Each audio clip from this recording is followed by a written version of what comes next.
Amém, queridos irmãos, chegamos à segunda-feira, segunda semana. Nessa segunda semana, o título geral é Cristo se entregou para nos desarraigar deste mundo perverso. O título da segunda-feira é O modelo que o Senhor deseja para a sua igreja. E o versículo, Atos capítulo 10, versículos 34 e 35. Então falou Pedro, dizendo: Reconheço por verdade que Deus não faz acepção de pessoas. Pelo contrário, em qualquer nação, aquele que o teme e faz o que é justo, lhe é aceitável. Senhor Jesus, obrigado, Senhor, por mais um dia. Obrigado, pois o Senhor não faz acepção de pessoas. Pelo contrário, a prova disso é que nós, que somos as coisas loucas do mundo, as coisas fracas, aqueles que nada são, fomos escolhidos pelo Senhor, fomos alvos da Tua misericórdia e da Tua graça. E mais ainda, hoje temos recebido a Tua palavra, cheia de espírito, cheia de vida, uma palavra que a cada dia tem mostrado a direção. O Senhor tem sido extremamente misericordioso e gracioso para com cada um de nós. E nós rogamos, Senhor, que até a Tua volta o Senhor continue dia após dia falando conosco, nos dando a revelação da Tua palavra. E que essa palavra produza em nós aquilo que o Senhor deseja. Obrigado, Senhor. Jesus é o nosso Senhor. Muito bem, queridos irmãos, nesta segunda-feira nós temos um resumo de alguns pontos que nós vimos na semana passada, principalmente dentro do livro de Atos. No capítulo 2, nós sabemos ali, no dia de Pentecostes, a igreja tem o seu início. E o final do capítulo 2 nos mostra o ambiente da vida da igreja, que é um ambiente que Deus quer para a sua igreja, né? Para nós hoje. Então, no final do capítulo 2 de Atos, partindo do versículo 41, nós lemos: Então os que lhe aceitaram a palavra de Pedro e dos demais apóstolos, foram batizados, havendo um acréscimo naquele dia de quase 3.000 pessoas. Então, esse é o início da igreja em Jerusalém. E ali, o versículo 42 é um versículo chave. Por quê? Diz que eles perseveravam na doutrina, no ensinamento dos apóstolos e na comunhão, ou seja, aquilo que era ensinado pelos apóstolos era ruminado, digerido pelos demais irmãos. Então havia comunhão nessa palavra. Essa comunhão, então, fazia com que essa palavra circulasse, e assim como nós vimos, né, muitas semanas atrás, como a circulação sanguínea. Essa palavra encorajava, essa palavra dava direção e também fazia com que as coisas negativas fossem sendo extintas. Então, é como a circulação sanguínea. Então, o versículo diz, né, perseveravam na doutrina dos apóstolos, na comunhão, no partir do pão e nas orações. Em cada alma havia temor, e muitos prodígios e sinais eram feitos por intermédio dos apóstolos. Todos os que creram estavam juntos e tinham tudo em comum. Vendiam suas propriedades e bens, distribuindo o produto entre todos à medida que alguém tinha necessidade. Diariamente perseveravam unânimes no templo, partiam pão de casa em casa e tomavam suas refeições com alegria e singeleza de coração, louvando a Deus e contando com a simpatia de todo o povo. Enquanto isso, acrescentava-lhes o Senhor dia a dia os que iam sendo salvos. Então, nesse ambiente, irmãos, a igreja em Jerusalém começou a prosperar muito. E aí você vai vendo no desenvolver dos capítulos de Atos, principalmente a ação de Pedro, como ele tomou à frente, assim como o Senhor queria que ele tomasse na liderança dos apóstolos, no ensinamento. No capítulo 6, quando houve aquela discussão, aquele problema em que os irmãos, os judeus helenistas, né, aqueles que falavam grego, tinham as tradições gregas, estavam reclamando que eles estavam ficando para trás, as viúvas deles, na verdade, estavam ficando para trás na distribuição diária de comida, mantimentos. E ali, irmãos, quem foi levantado para cuidar disso? Ali os apóstolos se reuniram e disseram: não é razoável que nós abandonemos a palavra de Deus para servir as mesas. Então, o que eles estavam concentrados? Na palavra, em falar a palavra profética, a palavra que era o ensinamento dos apóstolos. E aí eles disseram: olha, escolham 7 homens de boa reputação, cheios do Espírito Santo, de sabedoria, e encarreguem desse serviço. É aí que surgem então os diáconos. Um desses 7 era Estevão. E aí eles finalizam dizendo: quanto a nós, nos consagraremos à oração e ao ministério da palavra. Então a função dos apóstolos estava muito clara ali, eles estavam em direção da igreja, estavam consagrados ao ministério da palavra. Então, por exemplo, nos dias de hoje, numa igreja, os presbíteros, eles vão cuidar de toda a administração da igreja, mas o ministério da palavra ainda vem dos apóstolos. Então, até aqui as coisas caminhavam bem, só que quando começa a mexer naquilo que Deus estabeleceu, aí começa a dar problema. Então, o que começou a acontecer? Resumidamente, nós vemos que em Atos 6, Estevão, ele surge, né, uma figura cheia do Espírito Santo, um homem cheio do Espírito Santo, também fazendo prodígios, sinais, e aí ele atrai a atenção daqueles do judaísmo, né, que eram a favor da lei, enfim, sacerdotes, que eram a parte poderosa do povo de Israel.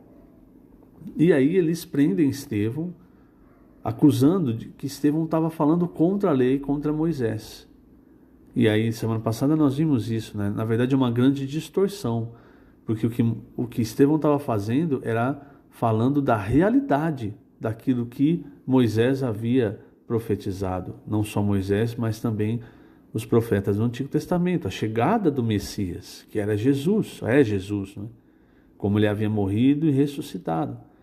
Mas o que aconteceu? Estevão ainda fez uma extensa defesa, mostrando para eles a respeito disso, começando lá em Gênesis, mas não deu certo. Por quê? No final do capítulo 7, depois que Estevão estava falando, não é? Ali no versículo 54, diz que eles ouviam, enquanto eles ouviam, eles se enfureceram no seu coração e rilhavam os dentes contra ele. Mas Estevão, cheio do Espírito Santo. Então veja, ali havia uma pessoa cheia do Espírito Santo e havia outros que estavam com o coração totalmente endurecido, revoltados, e não conseguiam ouvir a voz de Deus, que era a voz do Espírito, falando através de Estevão. E aí eles lançaram, né, versículo 57 diz: eles, porém, clamando em alta voz, taparam os ouvidos e unânimes arremeteram contra ele. E eles mataram Estevão. E o jovem Saulo estava ali, consentindo com a morte e fazendo o possível para ajudar. Então, a partir dali, irmão, se levantou uma grande perseguição. Essa perseguição fez com que muitos irmãos que queriam viver aquela vida da igreja que nós vimos no começo de Atos, saíssem de Jerusalém, fossem para outras nações. E o que parece, o que mostra que aqueles que ficaram, por causa da severidade daquela perseguição, depois nós vemos que o próprio Paulo, ele levava, né, até então Saulo, né, ele levava cartas para prender e até matar aqueles que invocavam o nome do Senhor. Então era uma coisa muito cruel, muito pesada. Então aqueles que ficavam, talvez até inconscientemente, irmãos, eles começaram a retroceder e aceitar mais as coisas que vinham do judaísmo, meio que ficando em cima do muro. Para quê? Para também não serem mortos. Aquele ímpeto de pregação a respeito de Jesus, a gente vê que deu uma baixada. Mas ainda assim o capítulo 9 nos mostra que os apóstolos que permaneceram estavam pregando o evangelho. A igreja ainda continuava crescendo, mas o que nós vemos, né? Qual que é a estratégia de Satanás? Se ele está vendo que matar os cristãos, perseguir, não está dando certo, a igreja ainda está crescendo, então ele vai para o segundo movimento, é a mistura. Ele fez isso na história da igreja, né? Nós vimos quando nosso amado irmão Pedro nos mostrou, né? Na história da igreja, na época de Constantino, enfim. Então, o que começou a acontecer? Muitos da seita dos sacerdotes, dos fariseus, muitos sacerdotes da seita dos fariseus, saduceus, eles começaram a se converter. E ali, irmãos, eu repito, eles eram a parte poderosa do povo, eles tinham influência. Não era uma influência espiritual como a dos apóstolos. Mas quando você colocava os apóstolos, humanamente falando, quando você colocava os apóstolos, Pedro, João, pescadores, a gente não sabe nem se Pedro sabia escrever, pelo menos no grego, não é? A gente vê que as epístolas dele são ditadas por ele. Então, quando você coloca, humanamente falando, você coloca eles, e aí do outro lado, escribas, letrados, falando outras línguas, conhecendo até então a palavra de Deus, era um Antigo Testamento só, conhecendo a lei, as profecias, humanamente falando, irmãos, as coisas começaram a pender para o lado dos judaizantes. O que é um judaizante? O judaizante é aquele que creu no Senhor Jesus, mas continuava obedecendo a lei de Moisés, fazendo as ofertas, circuncisão, guardando a lei. Então começou a crescer um movimento, e esse movimento, irmãos, fez com que Tiago, irmão de Jesus, que era alguém que tinha um tom muito conciliador, alguém que era uma pessoa piedosa, então não queria briga, confusão, ele se tornasse um dos principais nomes da liderança da igreja de Jerusalém. Como presbítero, tudo bem, ele se tornar um dos presbíteros. Na verdade, a gente sabe quem escolhe, pelo menos a gente via isso por Paulo, né? Quem escolhia, levantava os presbíteros era o apóstolo Paulo, ou seja, então a gente não sabe não há um registro claro de quem levantou, quem designou os presbíteros em Jerusalém, mas Tiago era um deles, e se tornou um nome tão forte, irmãos, que aí você compara Atos 6, quando os apóstolos tinham liberdade para tomar as decisões, e você vai lá para Atos 15, e aí as coisas começam a desandar. Por quê? Vamos resumir um pouco, para não ficar grande o áudio. Então vamos fazer um parênteses para explicar, para chegar em Atos 15. Isso, irmãos, eu não tô lendo os versículos, são muitos versículos, mas se você, por exemplo, acompanha o Alimento Diário, você vai ver que tem muita citação de versículos. E, aliás, é muito importante. Nós fazemos a imersão nos pontos, né? Todos os dias, graças ao Senhor, nós temos os pontos da imersão. Mas faça também uma leitura do Alimento Diário, imergindo na palavra do Alimento Diário, lendo os versículos, mergulhando nesses versículos, orando e lendo. Por quê? Vai constituindo cada vez mais. Então, não leia apenas por ler, cumprir minha obrigação. Cave, você vai encontrar muito ouro. Muito bem. Então, o que começou a acontecer? Quando eles foram dispersos por causa da tribulação e saíram para as regiões, para as outras cidades, em Antioquia, primeiramente, tinha um consenso que era: não pregue para gentios, pregue apenas para os judeus. Mas não era a vontade de Deus. A vontade de Deus é que o evangelho fosse entregue a todos. Então não adianta, quando o homem quer fazer a sua vontade e a vontade de Deus é outra, a vontade de Deus, irmãos, o Espírito, ele sempre vai prevalecer. Então o que aconteceu? Conforme alguns desavisados, né, vamos dizer assim, pregaram para alguns gregos em Antioquia. E ali se levantou a primeira igreja gentia. A gente sabe que os primeiros gentios a, entre aspas, entrarem para a igreja foi em Atos 10, com Cornélio, a família de Cornélio. Mas a primeira igreja numa cidade gentia foi em Antioquia. E ali, irmãos, então quando eles começaram, os irmãos de Jerusalém começaram a ver aquilo, falaram: bom, Vamos dar uma olhada para ver se eles realmente são uma igreja, se a fé deles é correta. E mandaram Barnabé. Quando o Barnabé chegou lá, ele ficou impressionado, irmãos, com o que o Senhor estava fazendo ali. E Barnabé era alguém, assim, muito, muito humilde e muito prático. Ele não era aquela pessoa que fala assim, agora eu cheguei aqui, agora eu vou liderar isso aqui vai ser uma obra minha. Não. Logo que ele chegou ali, ele percebeu, eu preciso de ajuda. E ele sabia, ele já tinha ouvido falar de Paulo. E aí ele foi até onde Paulo estava, se não me engano ele estava em Tarso, salvo engano, e trouxe o apóstolo Paulo, que até então era Saulo, né? Trouxe para Antioquia.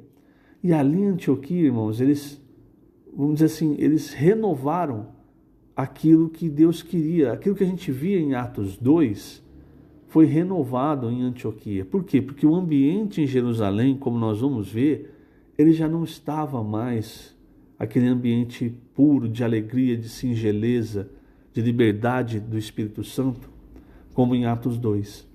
Então, quando a gente vai para Atos 13, logo no versículo 1, nós vemos o seguinte, havia na igreja de Antioquia profetas e mestres.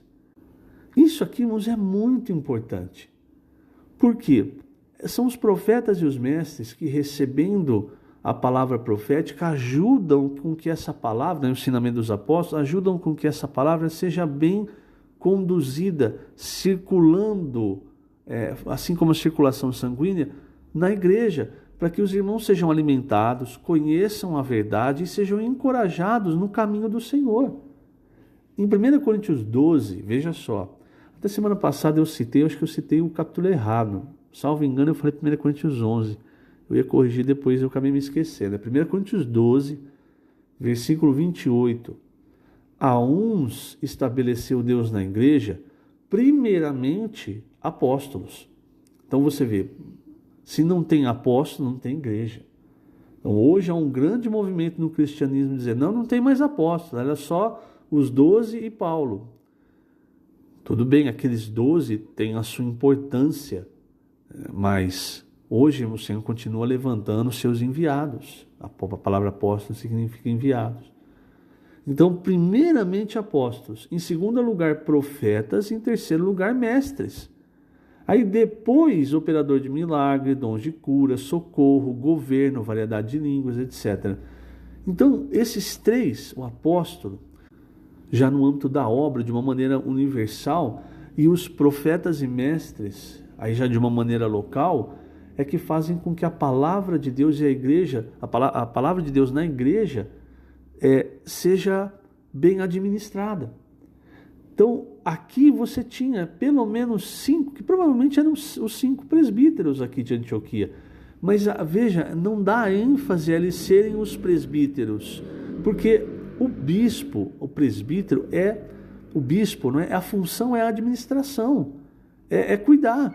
Mas o principal, veja, lembre-se quando Paulo fala a Timóteo que um presbítero ele é digno de dobrar dos honorários se ele se afadiga na palavra. Quer dizer, é alguém que não só está preocupado em administrar questões práticas da igreja, mas que está preocupado em receber a palavra e administrar essa palavra para a igreja, um ensinamento saudável. Então aqui em Antioquia você tinha isso. E esse viver da palavra, do ensinamento saudável, dava liberdade ao Espírito. Tanto é que o versículo 2 diz, servindo eles ao Senhor e jejuando, disse o Espírito Santo, separai-me agora Barnabé e Saulo para a obra a que os tenho chamado. Então o Espírito tinha essa liberdade. Voltando, resumindo, a partir do capítulo 13, Barnabé e Saulo saem na a primeira viagem missionária de Paulo e levantam muitas igrejas gentias, principalmente igrejas na Galácia. E quando eles voltam, no final do capítulo 14, eles percebem ali em Antioquia que alguns desceram de Jerusalém, esses judaizantes, e estavam ensinando algo que depois em Gálatas Paulo chama de outro evangelho. Então no capítulo 15, versículo 1 diz, alguns indivíduos que desceram da Judéia ensinavam aos irmãos, se não vos circuncidardes, segundo o costume de Moisés, não podeis ser salvos. Eles estavam fazendo isso nas costas de Barnabé e Paulo. Quando eles saíram, eles iam por trás e iam semeando isso nas igrejas gentias. Versículo 2: tendo havido da parte de Paulo e Barnabé contenda em não pequena discussão com eles, resolveram que esses dois e alguns outros dentre eles subissem a Jerusalém. Agora, irmãos, as coisas começam, a Bíblia parece mostrar para nós como as coisas vão ficando erradas.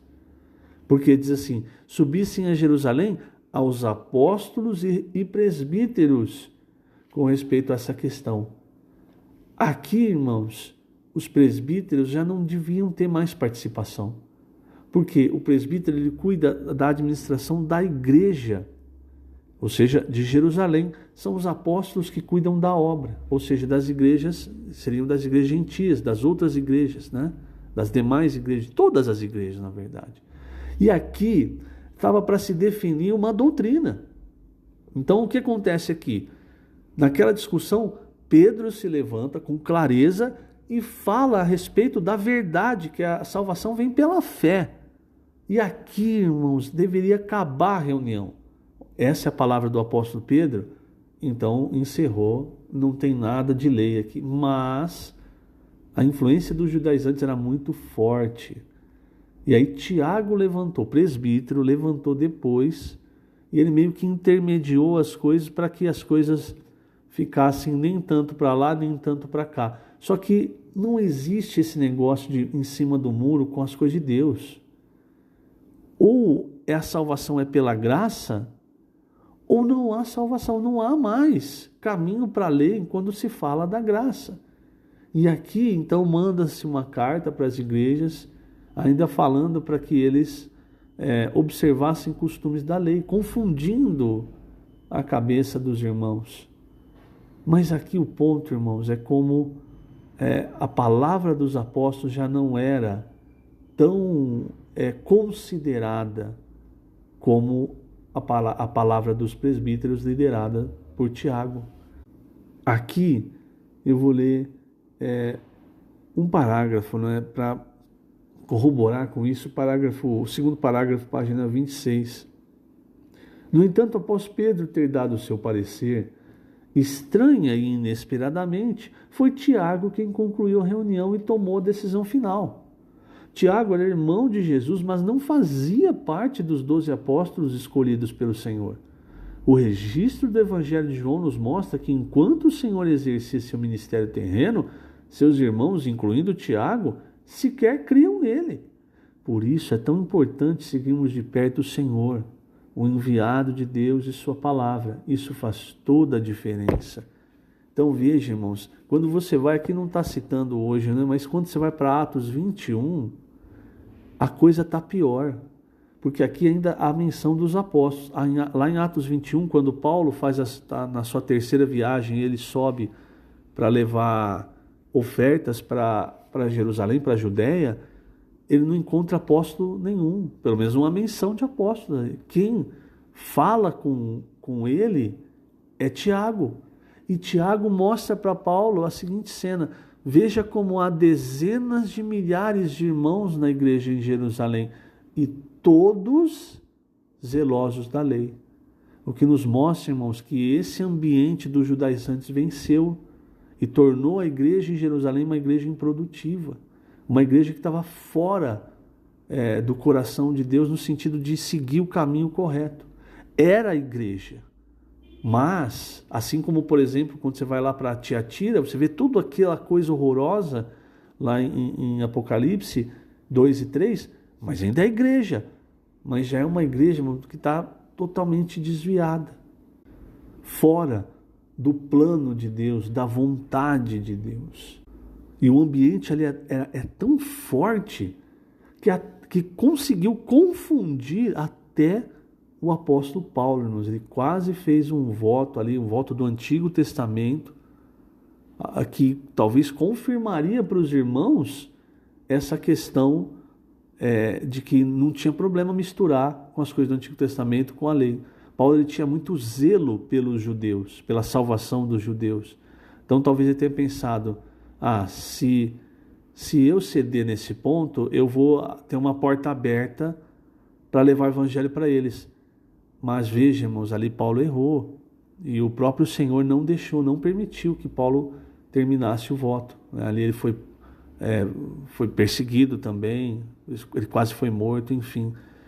A questão é, quando se fala do evangelho, irmãos, e da palavra de Deus, não tem meio termo, não tem em cima do muro. E todos nós que recebemos a palavra de Deus e queremos seguir com fidelidade e pureza, muitas vezes nós vamos nos sacrificar, pessoas vão zombar, vão escarnecer, mas se nós nos mantivermos firmes, como Paulo se manteve firme pela verdade do evangelho, como nós vemos em Gálatas, nós vamos ver em Gálatas, né? No futuro, quando o Senhor voltar, essa firmeza que hoje pode ter trazido sofrimento, amanhã vai trazer galardão. Que o Senhor te abençoe grandemente nesse dia, querido irmão, querida irmã. Estamos colocando essas gravações no canal do YouTube da Igreja em Ribeirão Preto. Jesus é o nosso Senhor.